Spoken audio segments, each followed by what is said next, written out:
narasumber bisa dibayarkan jika dari pihak betul dan saat ini sudah disesuaikan oleh Pak. Jadi Mas Bayu besok kalau diundang ya tidak terakhir sekarang siap.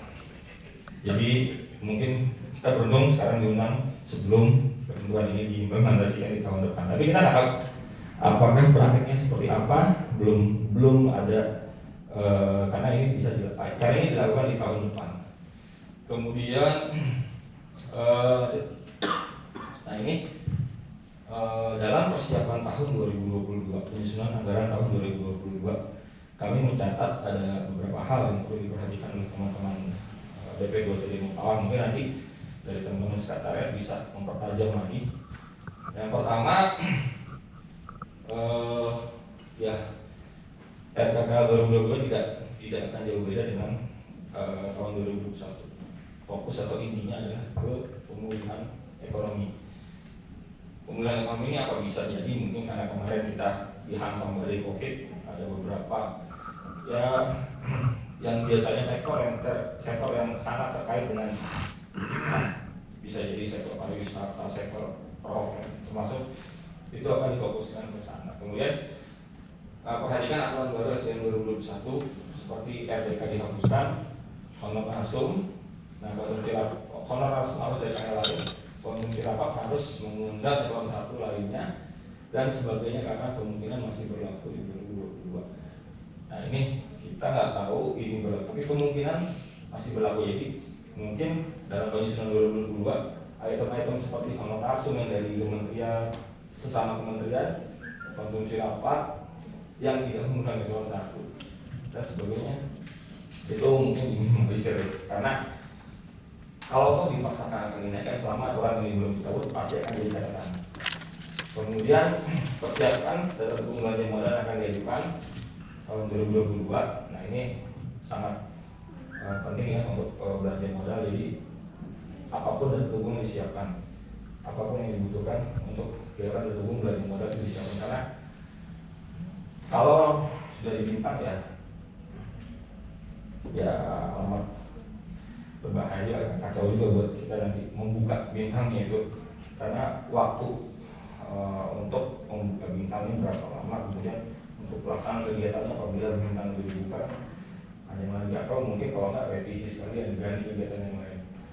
Kemudian perhatikan TOR dan RAB saat ini untuk RAB dirinci sampai lokasi kegiatan ini berdasarkan catatan kemarin dari Biro Perencanaan terhadap itu dari bawah untuk terjadi dia disebutkan aja lokasinya mana itu nanti pada saat tahun berjalan di revisi lokasinya itu perkara nanti, tapi dalam usulan nanti 2022 sebisa mungkin itu lokasinya diberikan.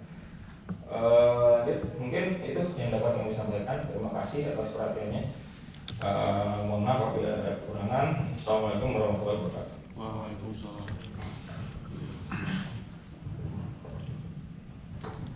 Baik, terima kasih Pak Satya atas paparannya. Kami juga sampaikan selamat datang kepada Pak Kawale dan Pak Kasih Sarpras sarana dan prasarana kami yang baru bergabung dalam acara pada siang hari ini. Selanjutnya mungkin sebelum kita melanjutkan ke paparan dari narasumber dari Sekretariat BPSDM, mungkin ada pertanyaan dari teman-teman mengenai paparan tadi yang sudah diberikan dari narasumber dari Puspam Darat. Mungkin satu atau dua pertanyaan kita berikan waktu, mungkin kira-kira gimana, apa lanjut dulu ke BPSDM? Nggak jauh beda ya? Oke, kalau gitu kita lanjut dulu paparan dari BPSDM karena katanya tidak jauh beda, sehingga nanti sekalian kita berikan dengan pertanyaan-pertanyaan yang sangat hot mungkin buat mereka. Ya, kepada Pak Bayu kami berikan waktu dan silakan.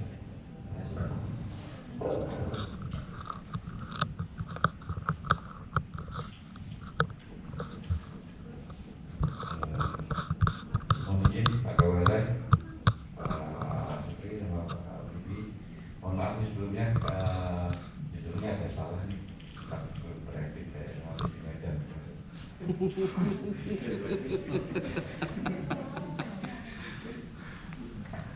Lalu jatah ya. Baik, mohon izin Bapak Ibu semuanya, saya juga assalamualaikum warahmatullahi wabarakatuh. Mohon izin kami mewakili dari sekretariat untuk menyampaikan pembahasan persiapan KKR untuk di tahun 2022. Untuk onlinenya kurang lebih sama, makanya terima kasih tadi dari Pak Satya dengan dibantu Pak Satya tadi menghemat banyak nih di latar belakang, jadi gambarannya kurang lebih sama. Yang pertama, yang kedua evaluasi anggaran. Nah, yang menarik nanti di poin ketiganya mungkin SBM dan SBML 2021 untuk penyusunan TOR dan TOR KK dan LRT-nya. Mungkin teman-teman juga bisa sambil mengikuti. Itu juga kawan-kawan. Oke, next. Nah, sama seperti tadi mungkin next ini adalah alur kebijakan kita di 2020-2024 sudah dijelaskan tadi sama Pak Satya. Oke, next. Lebihnya sama. Fokus targetnya adalah untuk pemulihan ekonomi dan reformasi sosial. Oke, next. Nah, arah kebijakannya tadi juga sama, yaitu untuk pemenuhan kebutuhan SDM yang diutamakan, baik itu pembentukan SDM-nya dan juga meningkatkan relevansi dan daya saing lembaga tingkat SDM transportasi. Juga dengan mengoptimalkan peran BPSDM berhubungan dalam pengembangan SDM transportasi. Oke, next.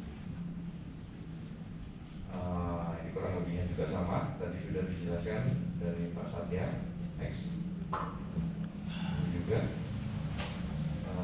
jenis iklan kita di darat itu paling banyak ternyata iklannya. Oke, next. Nah, ini di evaluasi anggaran. Nah, mungkin agak sedikit berbeda. Mungkin menyambung tadi izin Pak Satya yang terkait dengan time schedule.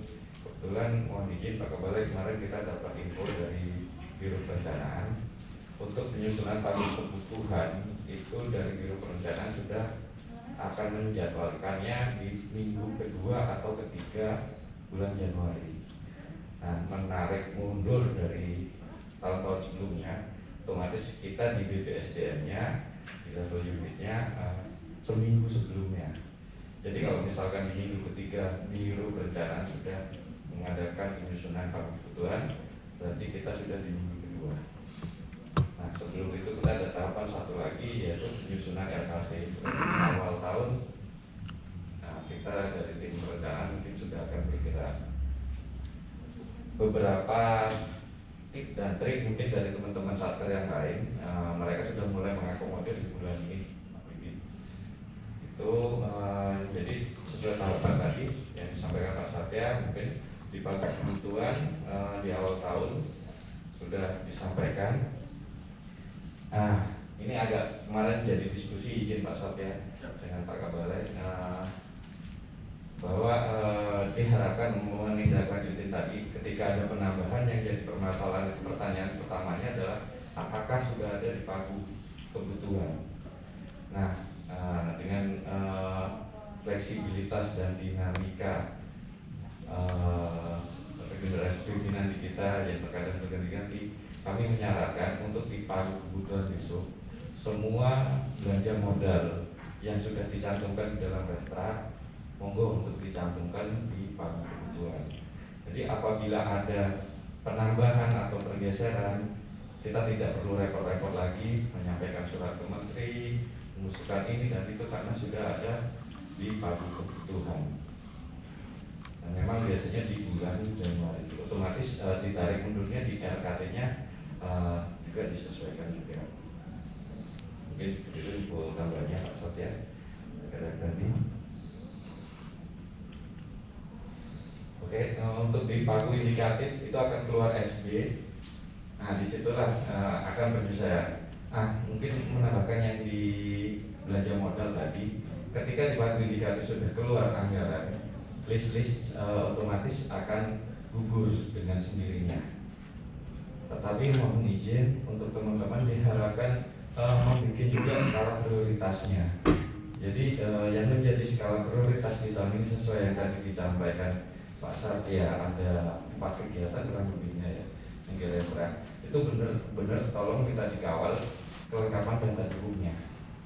Jadi jangan sampai ada kejadian kayak kemarin di satker-satker yang lain mengajukan ternyata data dukungnya tidak ada, gara-gara banyak hampir semua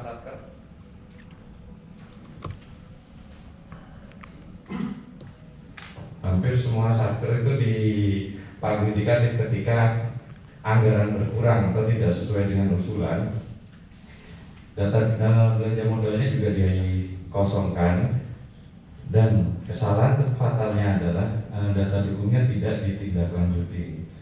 Tetapi ketika sampai nanti di pagu anggaran atau bahkan pagu alokasi mendapatkan tambahan anggaran, baru terburu-buru menyelesaikan data dukung yang akan diusulkan, sehingga banyak juga kejadian harusnya memang menjadi prioritas, tapi karena kan tidak ada kelengkapan data dukungnya, maka kegiatan tersebut tidak bisa untuk dipenuhi. Nah, mohon ini menjadi pembelajaran kita bersama, yang benar-benar prioritas disiapkan kelengkapan data dukungnya. Oke, Mas Fadli. Nah, secara porsinya seperti ini kurang lebih. Kalau mungkin Mbak Ada bertanya, kenapa anggaran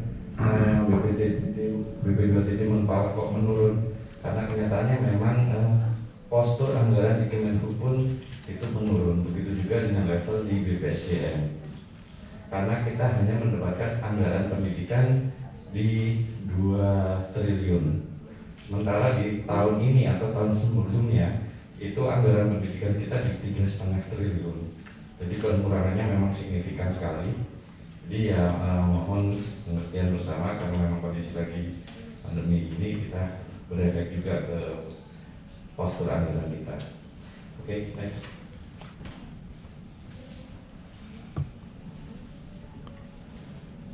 Nah, ini lebih jelasnya tabel komposisinya.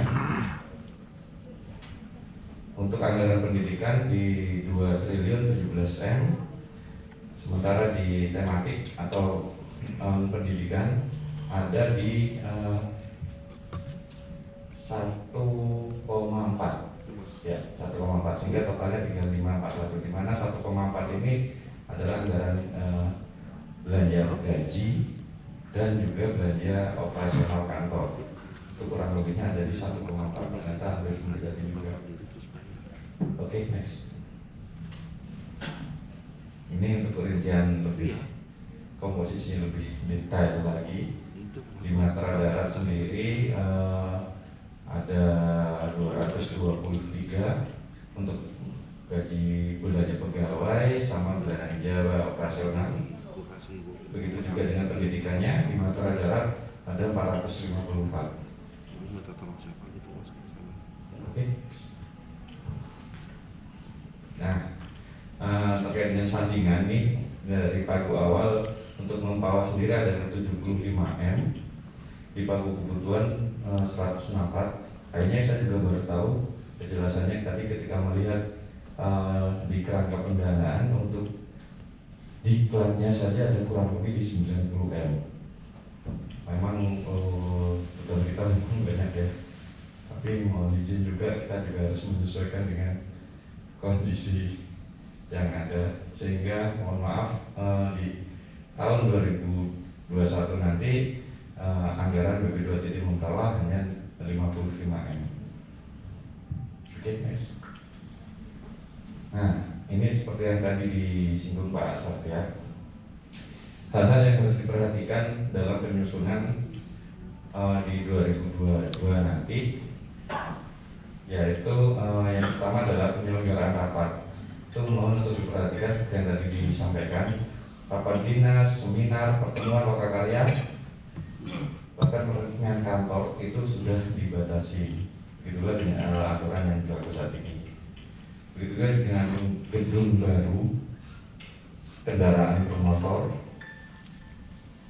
penggantian kendaraan dinas, kendaraan roda 4 atau roda 6, kendaraan dinas. Ini yang dua ini agak gitu lah.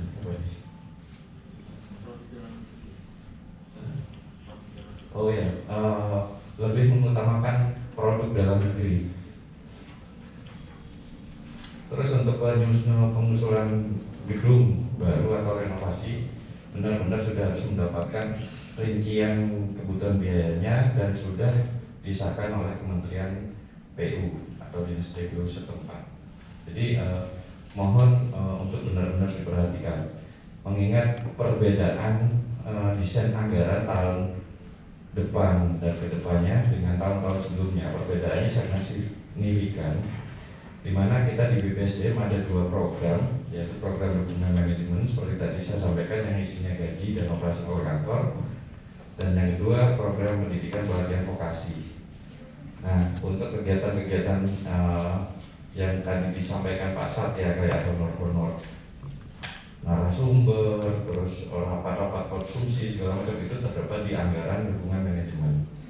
Apa yang menjadi dasar pembedaan? Dukungan manajemen tersebut sudah menjadi satu dengan unit eselon 1 yang lain. Jadi apabila teman-teman salah dalam pengalokasian, masih ada alokasi yang harusnya tidak ada masih ditulis di situ, maka secara kasar atau frontalnya dari pihak nanti peneliti yaitu Biro Ren dan Inspektorat bisa mengambil anggaran tersebut dan dialokasikan ke unit eselon 1 lainnya.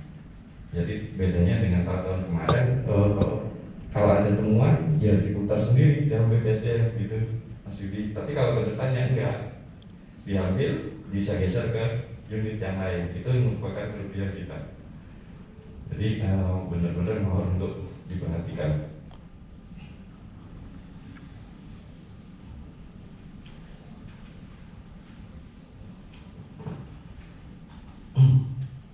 Oke, nah ini merupakan tadi penambahan catatan review izinnya. Ada uang harian peserta diklat di Denpasar kurang lebih 140.000, di Makassar 140.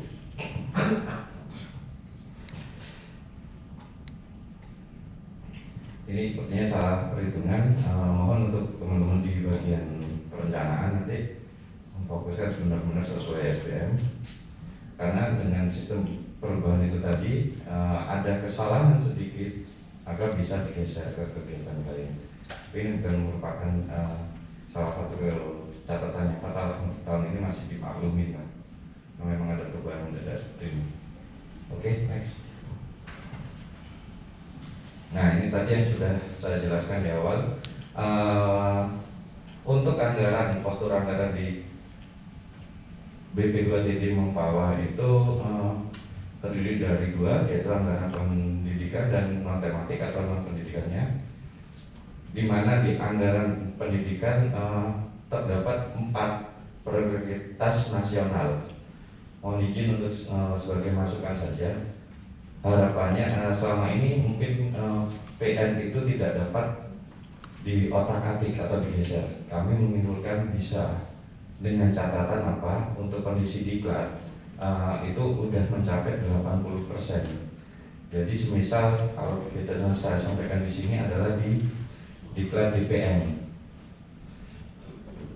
ke DPR kurang lebih di 2,6 miliar dengan jumlah output 650 orang. Nah, saran yang akan kami berikan di awal tahun, mohon untuk segera dilaksanakan dan juga dihemat seminimal mungkin anggaran yang dibutuhkan, sehingga apa? Ketika harapannya di bulan Maret dengan target segitu harusnya sudah mencapai 80%. Sudah kelihatan selisih anggaran, monggo bisa dilakukan revisi, digeser ke kegiatan lain.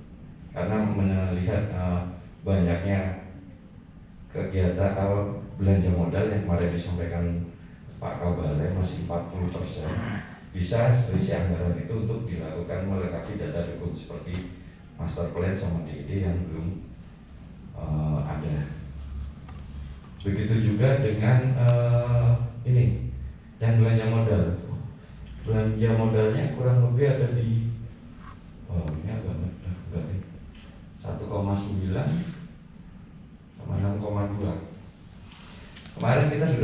mengusulkan, mohon izin Pak Kapolres, untuk segera mengadakan lelang tidak mengikat, karena sudah ada arahan yang tadi sudah disinggung sama Pak Satya juga, bahwa akan dilakukan efisiensi 5% dari kegiatan yang dilelangkan.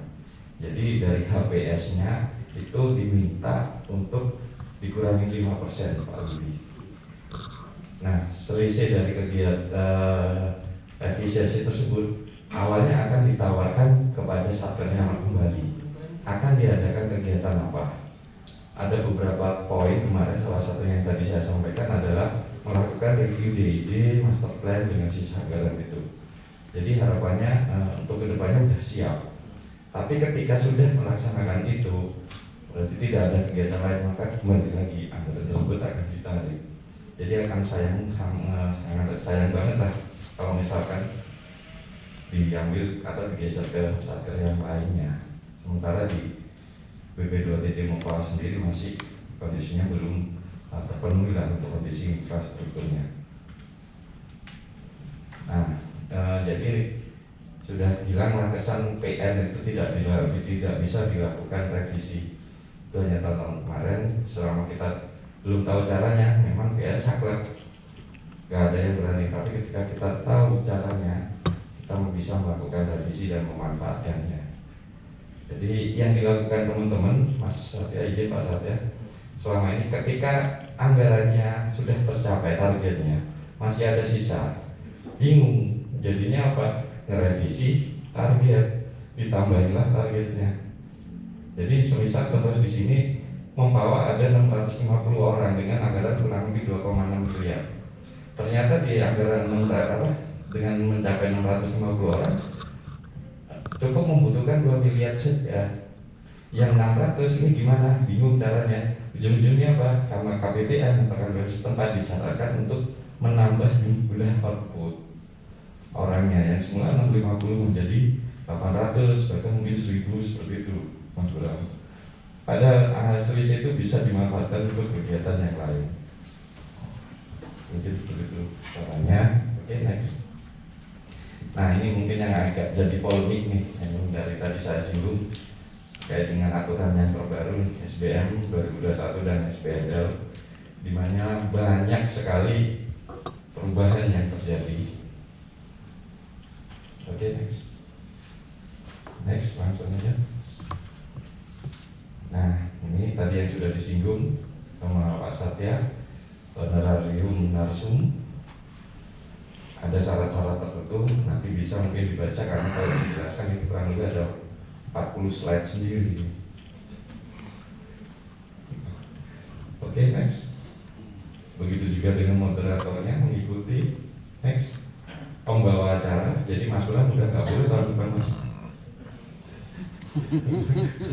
Kemarin ada pembawa acara. Nah, untuk panitia mohon juga diingat, yang diperbolehkan hanya sejumlah 10% dari jumlah peserta.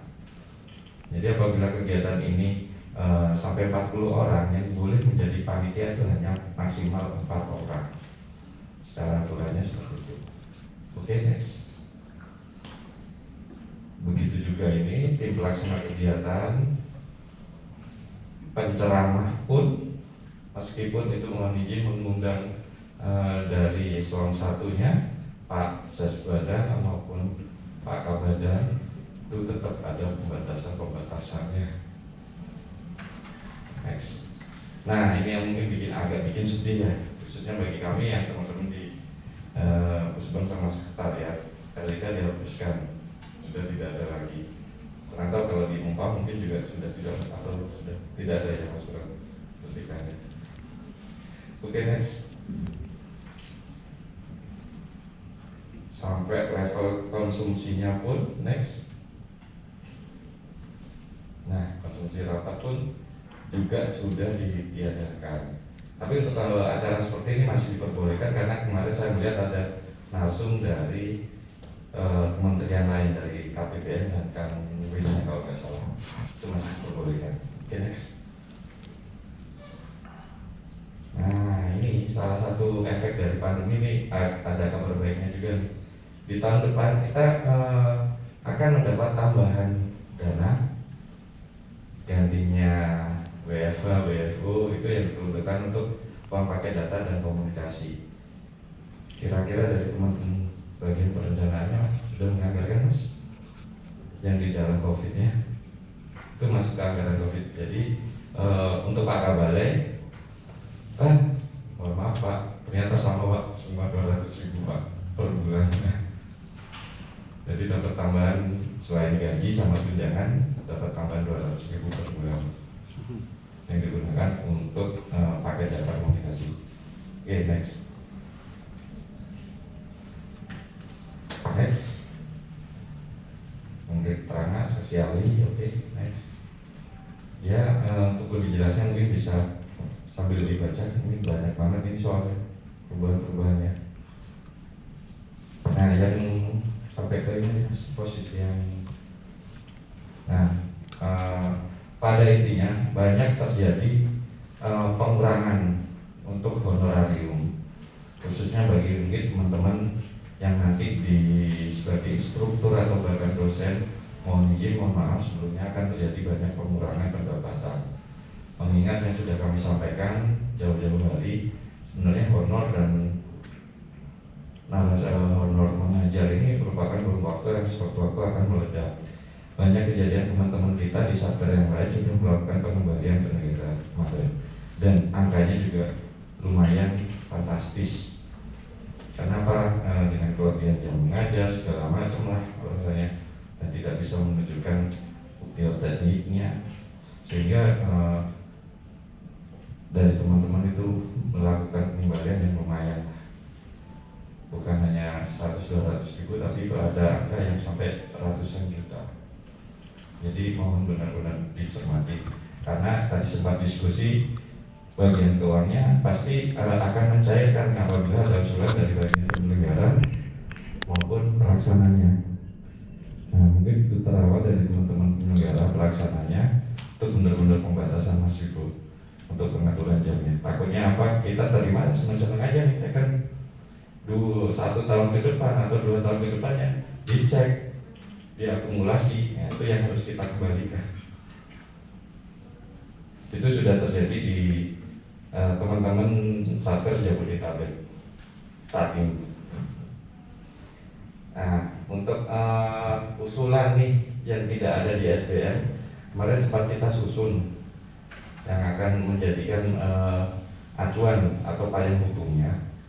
Selama ini kan tidak ada untuk honor untuk paga, padinya, asisten paganya, segala macam lah, dokter dan perawat jaga. Nah, ini kemarin sudah kita ajukan dan posisinya sudah sampai di biro perencanaan. Mohon maaf. Apabila ada lagi yang mungkin di luar usulan ini, mungkin ada yang ketinggalan, kelupaan, segala macam, jangan khawatir, karena sifat dari SBMPN ini bisa diusulkan kapanpun. Jadi apabila ada yang kelewatan karena bentuk diklat di BPSDM itu yang dinamis dan fleksibel, tiba-tiba harus ada kayak gini ya, ternyata tidak ada di acuan, maka mohon untuk segera mengusulkan ke kami. Seperti itu. Oke, next. Nah, kalau KK dan RAP ini Mas Mandoko udah jago kayaknya ini. Yang tadi udah dijelaskan, perbedaannya mungkin agak lebih banyak. Mohon izin Pak Kabalai tanda tangannya, karena setiap subkomponen itu akan dibikin RAB dan juga kembali dengan pejabat selanjutnya Pak Kasubag TU, Pak Sarpas, satunya ganti ya. Itu akan ikut tanda tangan. Per kegiatan di mana yang dimaksud per kegiatan ini adalah per diklatnya. Itu harus dirinci di RAB-nya. Yang tadi disampaikan Pak Satya, termasuk belanja ATK-nya. Dan khususnya yang jadi catatan banget ini lokasi tujuan terjadinya. Jadi tidak serta-merta misalkan diajar terus ke Jakarta, Pontianak Jakarta, Pontianak Jakarta. Pasti ada sekali waktunya, ada juga kan dari Pontianak mungkin ke Sorong, toko Aceh, diambil kalau saran kami mungkin diambil rate yang tertinggi dulu aja, jadi buat mengamankan. Nah terkait dengan ATK, hanya izin mohon untuk dirinci di dalam RAB-nya. Sampai Bapak Ibu mungkin mau membeli pensil berapa biji pun harus ditulis di dalam RAB-nya. Jangan sampai ditulis dalam BOK, Mas Mandoko, karena apa? Tidak sesuai. Mas Mandoko harus merevisi. Di BOK ditulis pensil 5 biji, ternyata butuhnya cuma 2, sisanya harus direvisi. Atau bahkan sebaliknya, Mas Mandoko nulis di PUK-nya 5 biji, butuhnya 10, itu pun harus direvisi. Jadi saran kami cukup di RAB-nya aja didetailkan, sementara di PUK cukup digelontorkan. Seperti itu. Oke, next. Nah, terus yang perlu diingat juga untuk yang belanja modal, Mas Mandoko, itu di setiap item barangnya. Jadi mau beli alat bengkel, izin Pak Wibi, bukan kan? Peralatan diklat bukan hanya seperempat. Peralatan diklat itu 1 ton bukan, tapi harus dirinci. Dalam peralatan diklat itu ada item-item apa aja? Mungkin ada PC-nya kayak atau apa lainnya, meja kursinya segala macam, itu harus dirinci per kegiatan. Seperti itu. Karena ya kembali lagi, apabila tidak dipenuhi, itu sudah aturannya, dan ketika tidak dipenuhi, solusinya tidak akan diberi anggaran. Atau kalaupun sudah terlanjur diberikan anggaran dan data dukungnya tidak sesuai, anggaran tersebut akan dipindahkan ke satker atau bahkan unit eselon 1 lainnya. Oke, next. Nah, ini cara tayangan bisa langsung dilihat pada sebelumnya, Mas.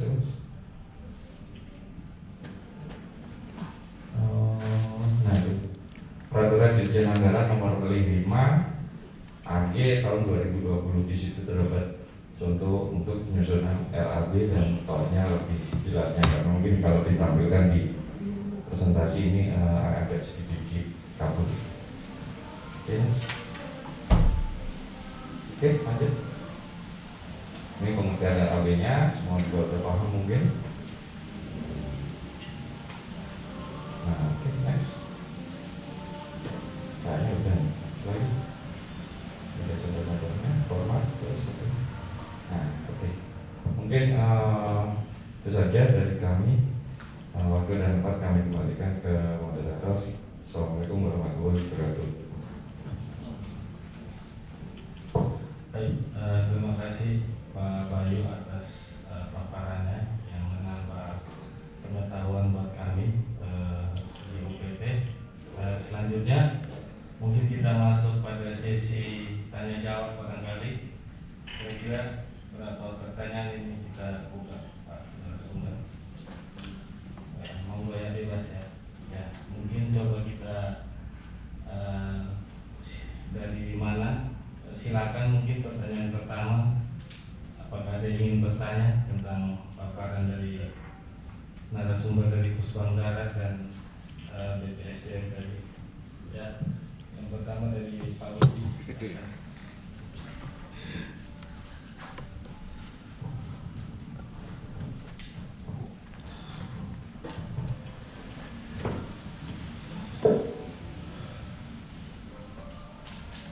Assalamualaikum warahmatullahi wabarakatuh.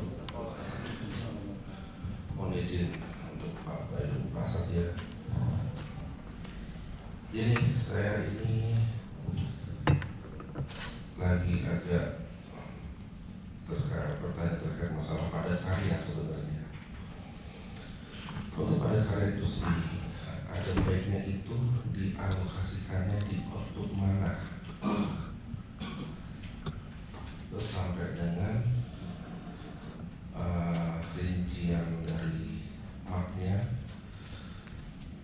seperti apa, itu yang memang masih pertanyaan untuk saya sendiri gitu.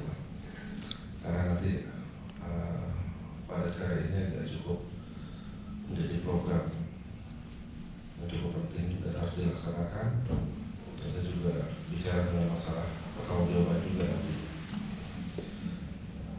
Selanjutnya terkait masalah sama dalam hal penyusunan untuk anggaran RKAKR, PNBP pemanfaatan aset. Nah, dari kemarin kami ini di BPD bawah itu banyak lagi hanya masalah pemakaran aja dan perlengkapan. Di sisi lain, kami itu juga akan memulai untuk memberikan suatu layanan terkait layanan pemanfaatan aset, dan juga kami juga akan mencoba untuk memasarkan terkait layanan pendidikan juga. Nah, jadi yang pertama adalah saya mohon arahan terkait masalah PNBP pemanfaatan aset itu kami harus tahu di mana juga. Kalau layanan pendidikan mungkin kami tahu, kalau memang bentuknya diklat kan pasti akan kami alokasikan seperti halnya yang sudah tersusun, hanya saja nanti sumber dananya PNBP. Tapi kalau pemanfaatan aset kami mohon arahan. Saya rasa demikian. Assalamualaikum warahmatullahi wabarakatuh. Baik, terima kasih Pak Budi. Mungkin kita masih ada lagi, silakan. Masih ada? Oke, dari Pak Ivo ya. Ya, silakan Pak Ivo. Terima kasih Bapak narasumber dan moderator yang kami hormati. Pada kesempatan ini melalui tadi paparan dari narasumber dari Sekretariat dan Pusbang, tadi kami cukup menarik informasinya. Namun masih ada yang perlu mau kami tanyakan tadi, khususnya tadi mau kami tanggapi, bukan pertanyaan, tanggapan untuk seminar kita tadi dari Pusbang. Seminar kita ini variatif adanya. Nah, kalau di kita kebetulan kita seminar kita ini mungkin kalau ini tanggapan saya ini bisa pembandingnya audiensnya siapa peserta. Kalau karena saya kalau dari paparan yang saya lihat, kita hanya mengacu pada salah satu pedoman, itu peraturan pemerintah, peraturan Menteri Keuangan, sementara yang diatur di situ adalah pejabat negara. Nah, sekarang bagaimana jika kita mengundang yang dia setingkat dengan pejabat negara tapi bersumber dari luar PNS, non aparatur, belum diatur sebenarnya. Contoh, misalkan kita mau bikin workshop, ataupun kita bikin pelatihan, nanti pesertanya itu adalah manajer di Toyota ataupun manajer di Mitsubishi. Nah, ini kan levelnya manajer sendiri kan ada tingkatannya, ada perusahaan kecil dan ada perusahaan non kecil. Nah, ini seperti apa? Kita mau standarisasinya seperti apa? Karena ya di situ kita juga bingung gitu, maksudnya antara, karena selama ini yang kita acu adalah peraturan pemerintah. Nah, yang pemerintah ini yang kita belum ada acuan, misalnya. Terus dari ini terkait dengan dari sekretariat tadi ada klasifikasi honor jaga. Nah, sementara di sini ada honor perwira dinas, tadi disebutkan ada perwira dinas dan perwira jaga. Nah, kemudian ada teknisi. Nah, teknisi ini sendiri sebenarnya kalau dia bekerja di lapangan sebenarnya ada klaster-klaster permasalahan yang dalam penyelesaiannya dibutuhkan kompetensi yang ada gradingnya, misalkan teknisi senior ataupun teknisi pemula, ratingnya ada gitu. Jadi dia bisa menyelesaikan persoalan ini di level berapa kompetensinya, semacam standar kompetensi kerja gitu. Nah, ada standar kompetensi kerjanya, tentunya diikuti dengan upah yang dia terima. Misalkan kalau kita mengacu kepada KKNI, itu kompetensi kerja level 7 itu dia gradingnya upahnya berapa. Nah, ini yang belum ini. Nah, kemudian masuk. Nah kalau kita melihat kalimat dari perwira itu sendiri, ya kalau kita mungkin itu kiblatnya kita ke militer ya ataupun kepolisian. Ada perwira tinggi, perwira menengah, perwira, kemudian ada bintara. Nah itu nanti honornya seperti apa yang belum di itu. Gitu. Terima kasih sih. Terima kasih. Baik, terima kasih atas pertanyaannya dari Pak Widi selaku kasih sarana-prasarana dan juga Pak Iko. Mungkin ini pertanyaan kalau dilihat ada 4 ya, buat sumber mungkin silakan dijawab dulu, terserah mungkin dikeroyok aja siapa yang mau jawab dulu ya. Ini saya silakan. Baik, terima kasih Pak Wibi sama Pak Iko atas pertanyaannya, cukup bagus, semuanya full ini. Yang pertama dari Pak Wibi terkait padat karya itu ditaruhnya di tahun mana? Nah ini merupakan salah satu polemik memang Pak, mungkin karena sebenarnya untuk di Kemenhub itu mohon izin LIPA padat karya itu merupakan salah satu bantuan dan bantuan sosial. Sebenarnya di dalam akun pemendaraan itu terdapat akun untuk bantuan sosial, tapi ketika kita yang dari Kementerian Perhubungan ini akan menggunakannya secara otomatis di aplikasi itu notifnya keluar. Karena kita dari Kemenhub kita tidak bisa menggunakan akun tersebut.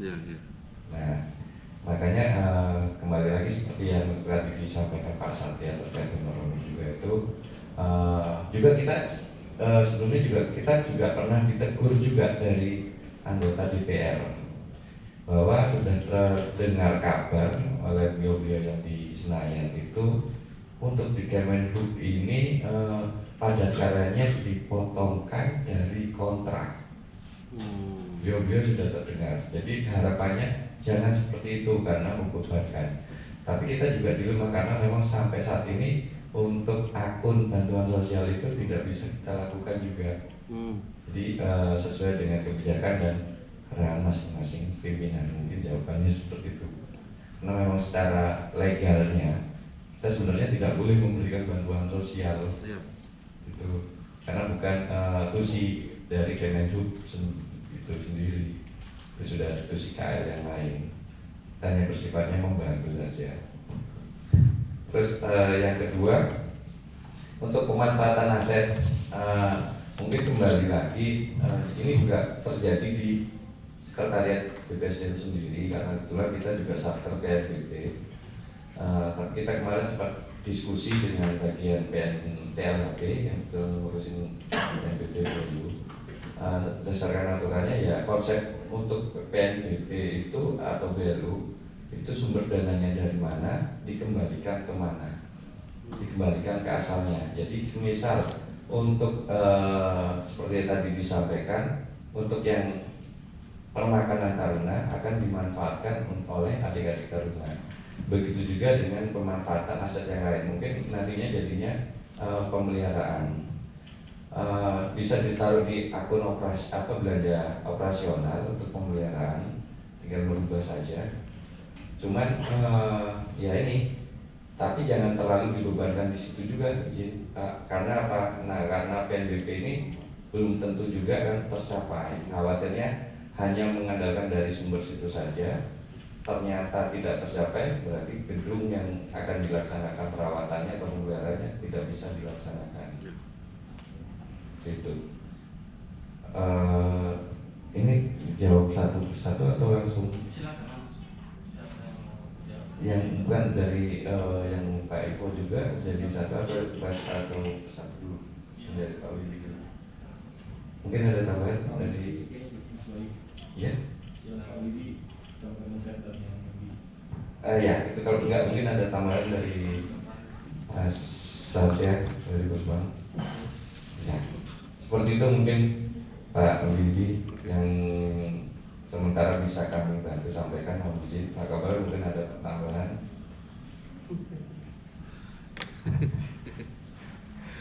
Gitu.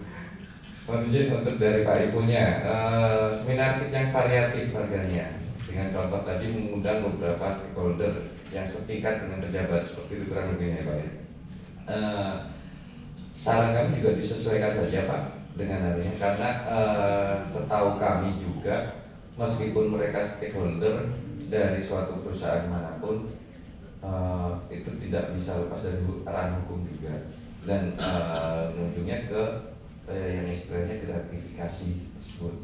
Jadi besaran yang memang kemarin yang jadi variatif itu tetap maksimal di angka 1 juta ke bawah. Dan kembali lagi ke konsep seminar kit tersebut, itu adalah pendukung atau kit pendukung untuk kegiatan seminar. Jadi misalkan Bapak bikin acara seminar seperti ini, ya kitnya hanya sebatas mungkin goodie bag-nya seperti itu, atau mungkin yang karena terjadi pandemi sekarang mungkin ya ditambahin goodie bag-nya itu ditambahin dengan peralatan pencegahan COVID seperti itu, dan itu disamaratakan sebenarnya.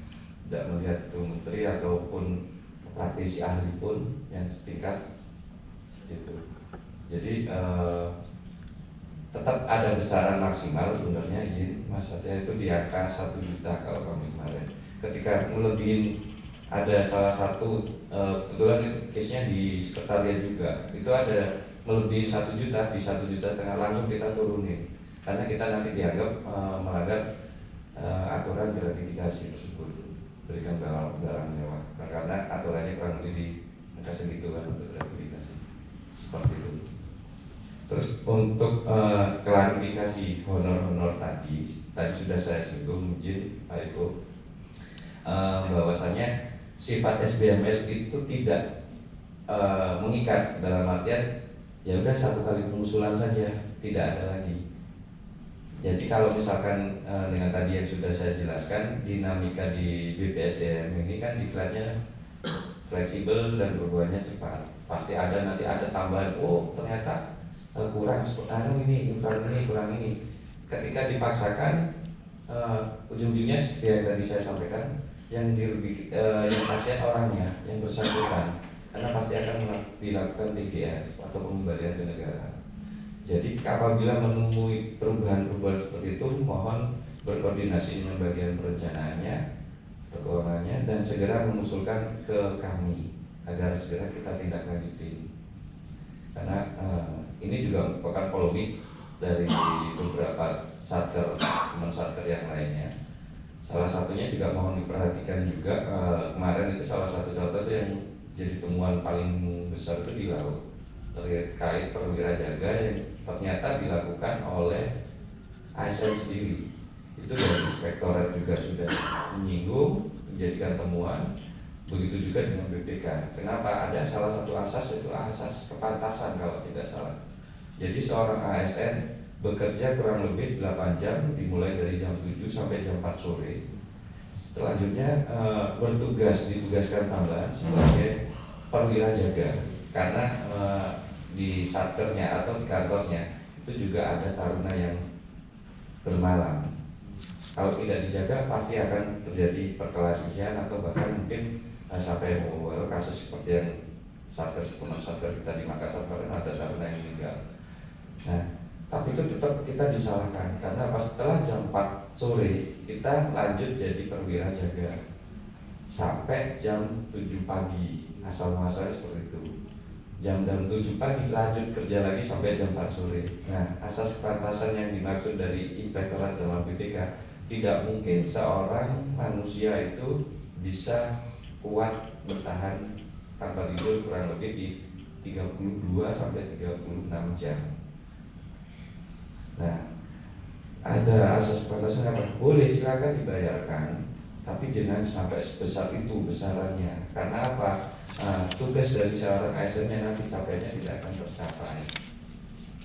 Karena kita kena perjanjian ini, TK juga anjab kita, tugas kita selaku tusi kita selaku ASN ini tidak akan tercapai kalau seperti itu.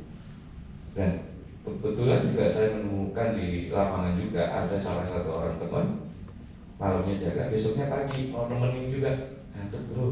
Nah ini mungkin ini yang dimaksud yang dimaksud sama pihak pemeriksa. Jadi ya nggak bisa maksimal, memang untuk diajak diskusi pun juga nggak maksimal. Jadi mohon itu sebagai catatan tambahan. Dan juga terkait itu apabila ada yang kurang, mungkin segera bisa diusulkan tambahan, khususnya dari teman-teman penyelenggara sama pelaksana ya, tapi sama ya penyelenggara juga. Karena yang tahu kondisi di lapangan itu memang dari teman-teman pendidikan. Kita selaku bagian penganggaran, kalau tidak ada masukan dari teman-teman pendidikan, kita juga tidak tahu. Tiba-tiba ada temuan segala macam, nah kita diskusi, kita kembalikan sebenarnya berapa sih, dan kita juga butuh data hukumnya untuk memayungi hukumnya untuk memberikan benar pada teman-teman, dan itu juga disahkan sama hukum yang ada di negara kita. Mungkin seperti itu. Ada tambahan Mas ya? Terima kasih Mas Ibu. Tadi pertanyaan saya coba sedikit menambahkan atau memperkuat apa yang disampaikan Mas Bayu terkait dengan seminar. Memang Mas, kemarin ini menjadi salah satu catatan untuk kami, bukan hanya untuk sekretariat di Pusbang Darat juga Mas. Jadi ada beberapa kegiatan yang kita lakukan, dalam hal ini FGD, itu nominal seminar kita berbeda. Ada yang 500, 300, bahkan ada yang di atas 1 juta. Nah, dasar itulah yang kami jadikan bahan diskusi dengan teman-teman sekretariat. Jadi terima kasih Mas Bayu sudah diberikan standar. Jadi 1 juta Mas ya? 1 juta yang maksimal ya? Sebenarnya di agamanya seperti itu Mas. Iya, karena memang poin gratifikasi itu kalau sudah di atas 1 juta ya wajib dilaporkan. Jadi memang kalau kita biasanya untuk mengadakan kegiatan yang mengundang pihak luar atau instansi luar, itu salah satu momen atau salah satu kesempatan kita untuk membina hubungan relasi yang lebih baik dengan yang diundang adalah melalui simulatif atau souvenir.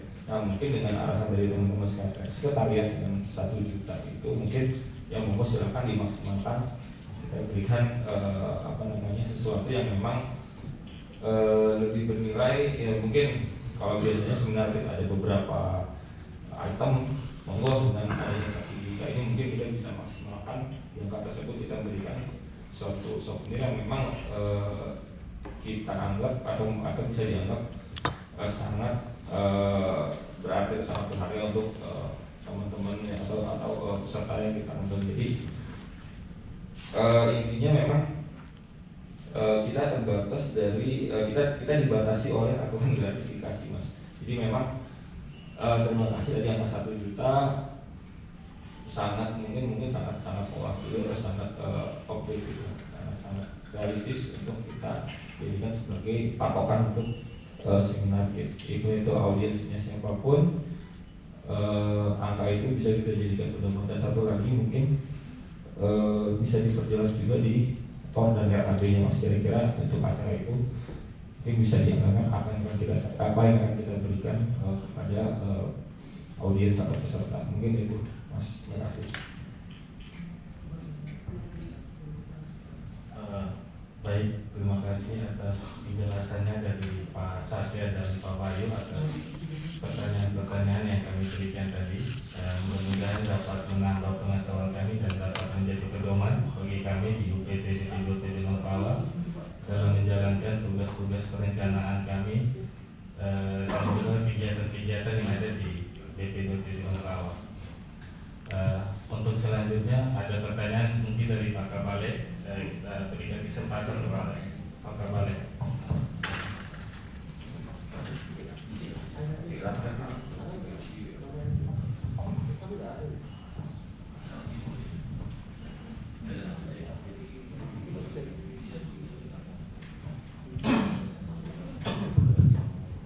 Terima kasih para narasumber,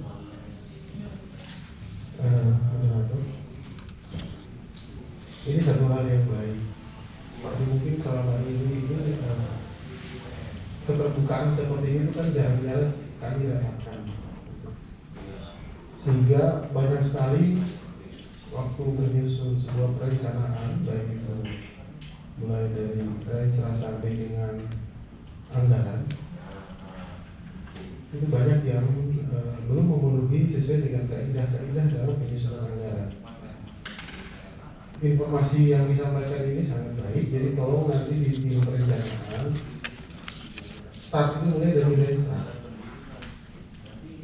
Ya, dari Renstra, kemudian begitu kita menyusun pagu long list, diharapkan itu semua data dukung itu sudah harus siap. Kita belajar dari pengalaman kemarin, saya sama PPK Pak Bibi itu sempat adu argumen.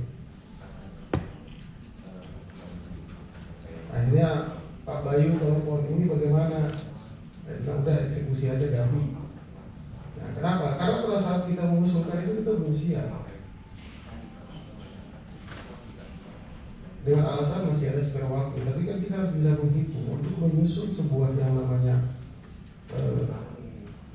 DED, walaupun itu kita bisa minimalisir dengan PL, itu kan butuh waktu minimal itu 1,5 bulan. Sedangkan time limit yang diberikan oleh teman-teman di Bagren itu cuma 2 minggu, jadi nggak kekejar. Nah, evaluasi-evaluasi yang disampaikan tadi, tolong teman-teman semua, bukan hanya di perencanaan, tapi semua unit organisasi itu wajib bisa memahami, karena kegiatan itu berasal dari unit organisasi. Teman-teman di perencanaan itu ibaratnya debt collector, hanya mengumpulkan dan menyesuaikan. Dia tidak menyusun, tapi dia mengumpulkan dan menyesuaikan sesuai dengan SBM dan SBM apa tadi? SBML ya. Kalau dulu kan masih santap biaya apa? SBM masukan sama SBK. Itu berubah lagi kan? Mungkin tadi ada satu pertanyaan dari Pak Ivo yang belum dijelaskan lebih detail mengenai honor jaga. Tadi pertanyaan Pak Ivo itu kan hubungannya ada KKNI, ada SKKNI dengan honor jaga. Ini harus bisa dipilah-pilah. Tidak ada hubungan honor jaga itu dengan SKKNI dan KKNI. Kalau KKNI kan kerangka kualifikasi. Kalau SKKNI itu kan standar kompetensi yang di leveling sampai dengan 9. Nah, kalau leveling di dalam SKKNI itu hubungannya dengan pembayaran upah di luar daripada honor jaga. Nah, kalau yang disampaikan tadi oleh Pak Bayu itu merupakan tugas tambahan. Nah, tugas tambahan ini kan tidak boleh besar. Diberikan itu secukupnya dan sewajarnya. Karena kalau di teman-teman di laut itu sekali jaga paganya itu 150.000 1 jam. Nah, ini mohon teman-teman di Pusbang dan di sekretariat itu distandarkan saja. Jadi jangan sampai ada perbedaan. Di laut 150, di kami cuma 60, 50. Ini kan nanti ada kecemburuan sosial. Jadi kalau seandainya itu sudah distandarkan, semua itu nanti sama, baik darat, laut, dan udara, kereta api. Dan satu hal lagi,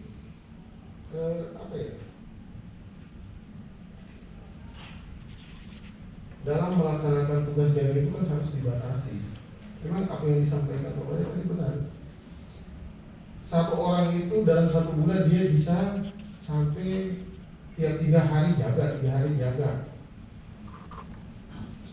16 jam, ada yang 24 jam, coba kali 150, berapa yang dia dapat 1 bulan? Tapi dia tidak akan efektif karena dia punya sumpah sebagai seorang PNS. Laksanakan dulu sumpahnya itu, baru dia bisa diberikan tugas tambahan. Nah, alangkah baiknya orang yang diberikan tugas tambahan itu kalau dia berprestasi. Kalau cuma flat atau dia ogah-ogahan, buat apa dia dikasih? Karena tugas tambahan itu kan memberikan sebuah penghargaan, bukan tugas pilihan. Jadi nanti tolong dari teman-teman sekretariat sama Pusbang untuk menstandarkan yang namanya honor jaga.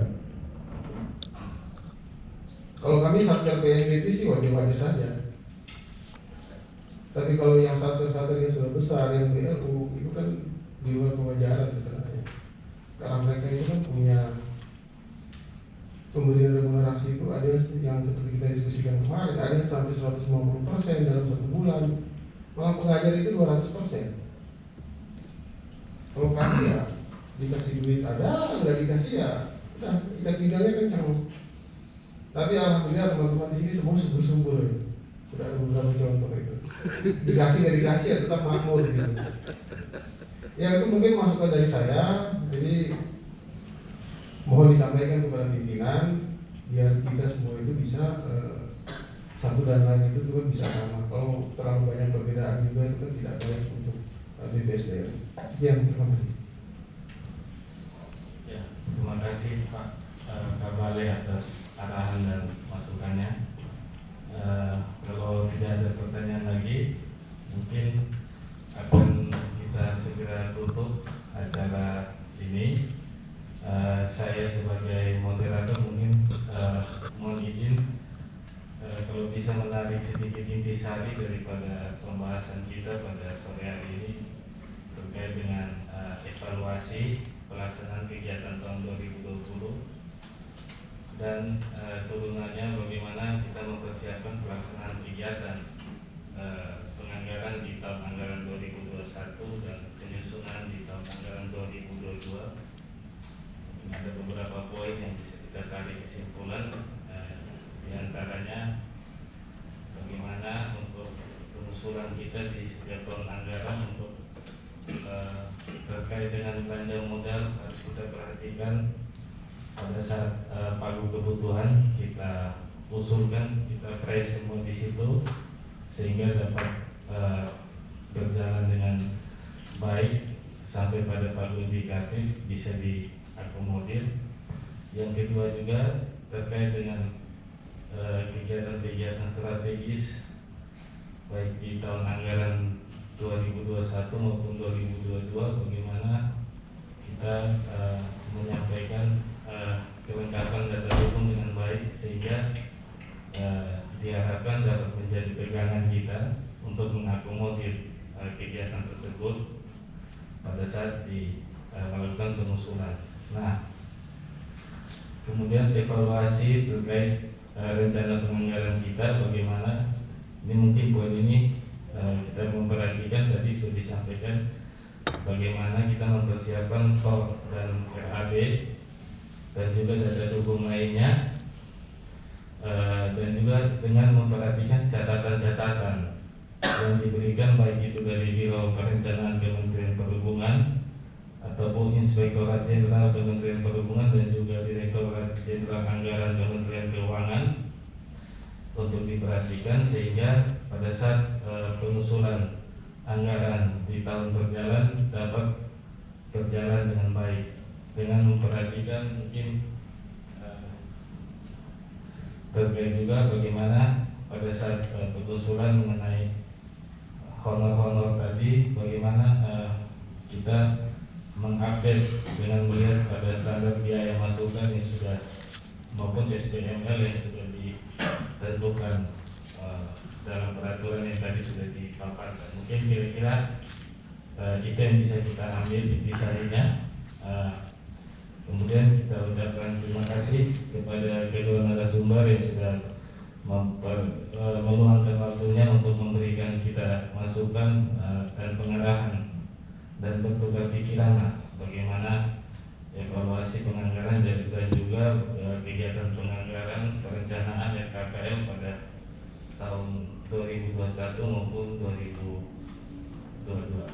Akhirnya kita tutup acara pada siang hari ini dan diucapkan terima kasih. Selamat siang.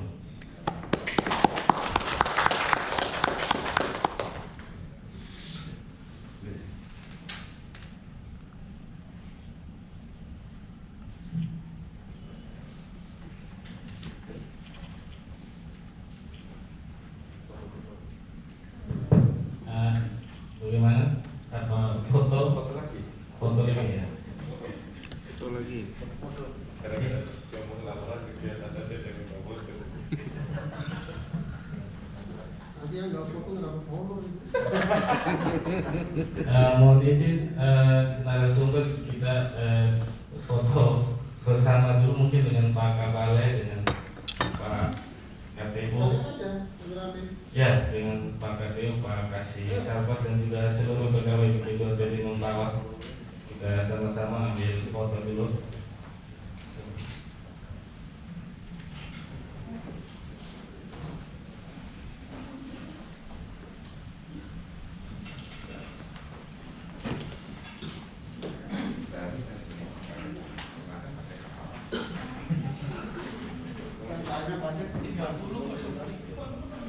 Iya, katanya banyak.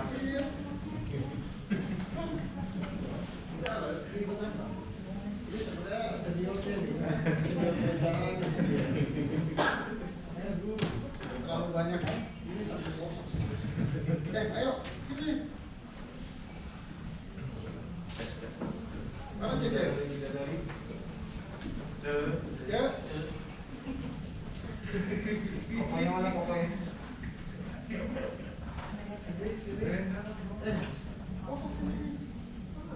Ayo kiri kanan. Cek.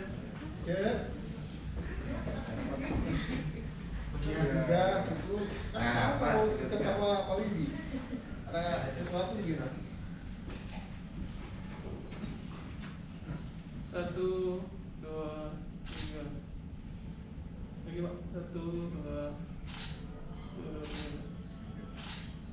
Oke, bebas ya. 1, 2.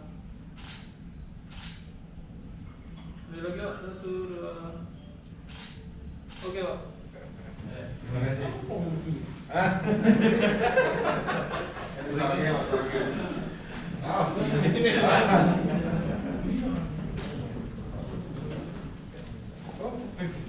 Wih, kan ada tugas belajar tempat orang. Aja. Siapa yang minta?